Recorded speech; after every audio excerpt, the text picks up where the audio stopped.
1930s, the Rothschild-Rockefeller Alliance, they began funding scientific studies to look at how musical frequencies can prepare the masses for war. And that's because they wanted to control people. They want that mind control programming.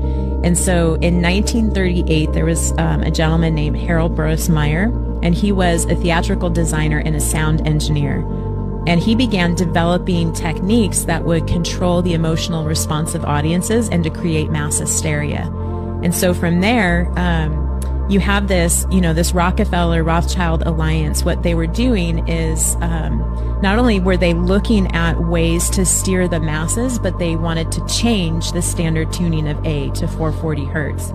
So in 1939, they began funding Joseph Goebbels, who was the Nazi propagandist.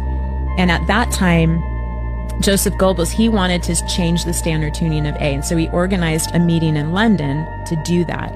Now, up until that time, the standard tuning of A was set at 435 hertz, and that was from a conference in Vienna in 1889. But they wanted to shift it to 440 hertz. And so Radio Berlin approached the British Standard Association and asked if they would organize this conference in London, which was a total setup in which, the powers that be had control of what the outcome was going to be. And they didn't invite any of the French musicians because they were opposed to 440 hertz. And then the organizers of the conference, they interviewed musicians, the instrument makers, the physicists, and then also the sound engineers. And if any of those people were against 440 hertz, then they weren't invited to the conference. So it was all controlled.